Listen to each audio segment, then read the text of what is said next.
Bhadrak सहरर Charampa station जड़े भिकारी रोला सेठाकू जीवा आसिबा करुथिबा ट्रेन मानकरे बसिथिबा यात्रीଙ୍କ ठारू से भिक मागी निजर पेट पोषुला। दिने जेतेबेले से भिक मागुला सुट बुट पिंधिथिबा जय डेंगा मनीष ताकू देखादेले। से भाविबाकू लागिला ए व्यक्ति जनक बहुत धनी लगुछंती, एकु जदि मु भिक मागिबी ए निश्चित मते भल पैसा देबे। भिकारीटी से डेंगा मनीष को भिक मागिबाकू लागिला। भिकारी को देखी से डेंगा मनीषटी कहिला, तमे सबुबेले समस्त खाली मागी चलीछ, केबे जीवन रे काहा किछि देइछ?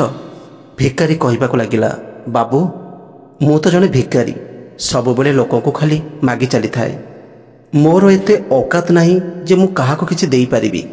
से डेंगा व्यक्ति जनक कहिले, जदि काहा को किछि दबार तमर क्षमता नहीं तेबे काहा को मागिबार तुमर अधिकार भी नहीं।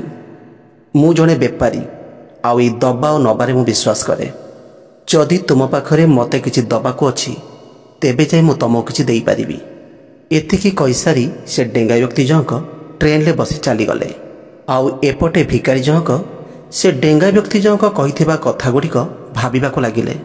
से डेंगा व्यक्तिटी कहिथिबा कथा गुड़िक ता मन भितरे जेमिति घर करी रहीगला। से भाबिबाको लागिला, बोधे मते भिकरे एते अधिक पैसा मिलुनी, काहींकि ना ता बदल रे मु काहाको किछि भी देई पारु नाही। हेले मु तो जने भिकारी, मु काहाको कोन देई परिबी? मु काहाको किछि दबार योग्यता ही मो पाखे नाही। हेले ओ केते दिन मु लोकमानको किछि भी न देई ताकठार खाली मागी चलीथिबी। से डेंगा व्यक्ति जनक ठीक कहउछंती, जदि तुमरो काहाको किछि दबार क्षमता नाही तेबे तुमरो मागिबार अधिकार कोठु आसिला? ए कथा गुड़िक ता मन भितर बारंबार खेलिबाको लागिला। बहुत चिंता करिबा परे से भिकारीटी निष्पत्ति नेला। से स्थिर करिबाको लागिला, एबे जो व्यक्ति मते किछि भिक देबे मु ता बदरे ताको किछि ना किछि निश्चित देबी। हेले ता मन भितर ए प्रश्न चालुथिला, मु कोन देबी? जेतेबेले मु निजे गोटे भिकारी, मु से भिक बदरे सेमानकु कोन देई परिबी? एई कथा चिंता करू करू पाखापाखि 2 दिन बीती जाइथिला, किंतु एबे भी ता प्रश्नर कौनसी उत्तर मिल नथिला। तृतीय दिन जेतेबेले से स्टेशन ले बसिथिला, ठीक सेतिकी बेले ता नजर किछि फूल उपरे पड़िला। जेउ फूल गुड़िक स्टेशन चारिपटे अनाबना घास भितरे फुटी उठिथिला। से भाबिबाकू लागिला, एमिति केमिति नहेबो जदि मु भिक बदरे सेमानकु किछि फूल देई दिए? ताकू ए विचार बहुत भल लगिला। सेमाने मते भिक देबे आ भिक बदरे मु ताको किछि फूल देबी। आउ से सेठारो किछि फूल तोई नेला।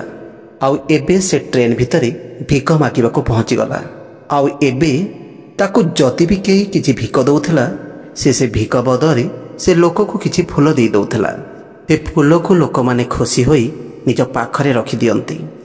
एबे से भिकारी प्रतिदिन फूल तोले आउ से भिक बदरे समस्त को फूल बांटी दे थाए। किछि दिन भितरे से अनुभव कला, एबे लोक माने ताको अधिक भिक देबा लागिछंती। से स्टेशन पाखरे थिबा सबु फूल को तोली आनुथला।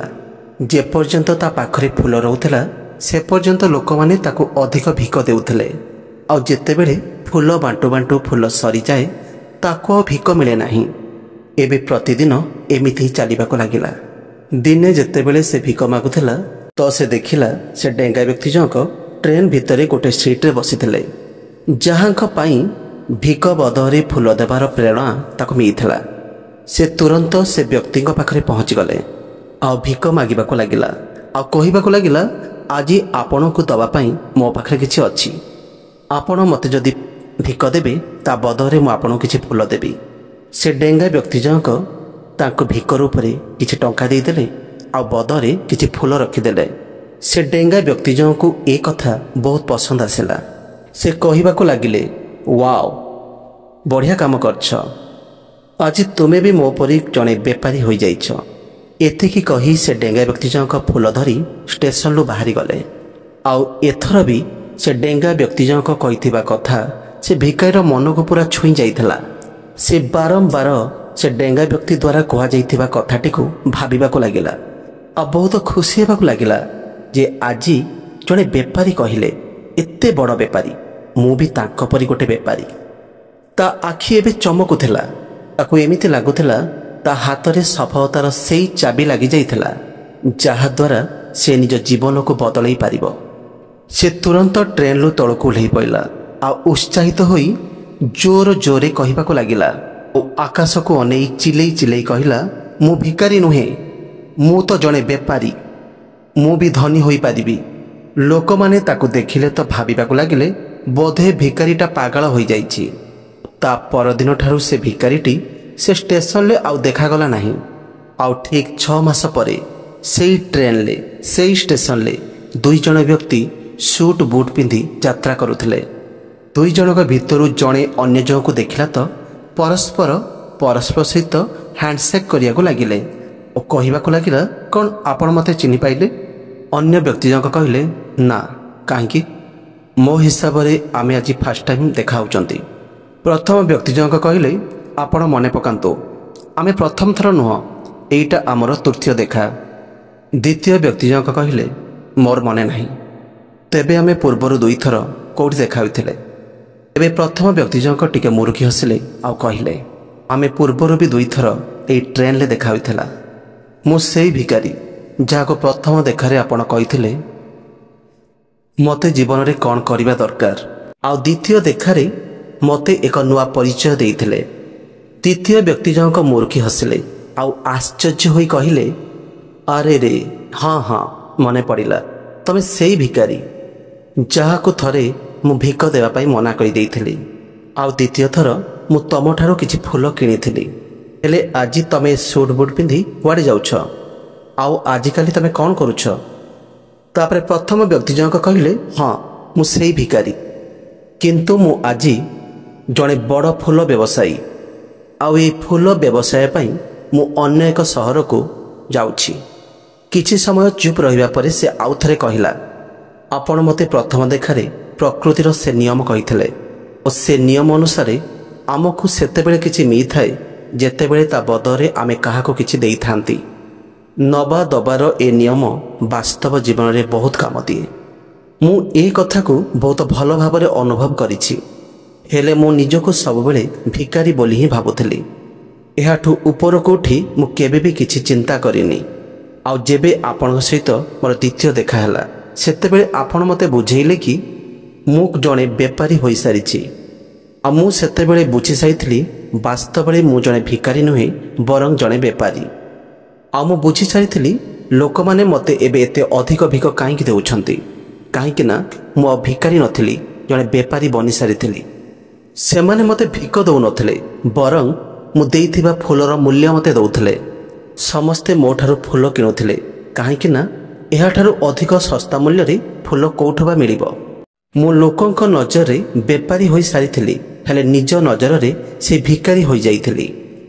ଆପଣ କହିବା ପରେ ମୁଁ ବୁଝିସାରିଥିଲି ମୁଁ ଜଣେ ଛୋଟ ବେପାରୀ। ଆଉ ଟ୍ରେନ୍ରେ ଫୁଲ ବିକି ମୁଁ ଯାହା ରୋଜଗାର କରିଥିଲି ଏ ପଇସାରେ ମୁଁ ଅନେକ ଫୁଲ କିଣିଲି ଆଉ ଫୁଲ ବେପାରୀ ହୋଇଗଲି। ଏଠାକାର ଲୋକଙ୍କୁ ଫୁଲ ବହୁତ ପସନ୍ଦ, ଆଉ ତାଙ୍କର ଏହି ପସନ୍ଦ ପାଇଁ ମୁଁ ଏଠାରେ ଏକ ବଡ଼ ଫୁଲ ବ୍ୟବସାୟୀ ହୋଇପାରିଲି। 2 ଜଣ ବ୍ୟବସାୟୀ ଏବେ ବହୁତ ଖୁସି ଥିଲେ। ଆଉ ଷ୍ଟେସନ ଆସିଲା ପରେ 2 ଜଣ ଏକା ସାଙ୍ଗରେ ଟ୍ରେନ୍ରୁ ଓହ୍ଲାଇଲେ ଆଉ ନିଜ ନିଜ ବେପାର କଥାବାର୍ତ୍ତା ହୋଇ ସେମାନେ ଆଗକୁ ବଢ଼ିଗଲେ। ସାଙ୍ଗମାନେ, ଏ କାହାଣୀରୁ ଆମକୁ ବହୁତ କିଛି ଶିଖିବାକୁ ମିଳେ। ଏ କାହାଣୀରେ ସେ ଡେଙ୍ଗା ବେପାରୀଟି ଦେବା ଆଉ ନେବାର ନିୟମକୁ ବହୁତ ଭଲ ଭାବରେ ଜାଣିଥିଲା। ଦୁନିଆର ସମସ୍ତ ବ୍ୟବସାୟୀ ଏହି ନିୟମକୁ ପାଳନ କରି ଜୀବନରେ ଆଗକୁ ବଢ଼ିଥାନ୍ତି। ଏହି ନିୟମକୁ ସେ ଡେଙ୍ଗା ବ୍ୟକ୍ତି ଜଣକ ସେ ଭିକାରୀକୁ କହିଲେ ଆଉ ସେ ଭିକାରୀଟି ଏ ନିୟମକୁ ପାଳନ କରିବାକୁ ଲାଗିଲା। ଆଉ ଏହାର ପ୍ରଭାବ ତା ଜୀବନରେ ସଫା ସଫା ଦେଖିବାକୁ ମିଳିଲା। ସେ ଭିକାରୀଟି ନିଜର ଚିନ୍ତାଧାରା ବଦଳାଇଲା ଆଉ ତାର ଜୀବନ ବଦଳିଗଲା।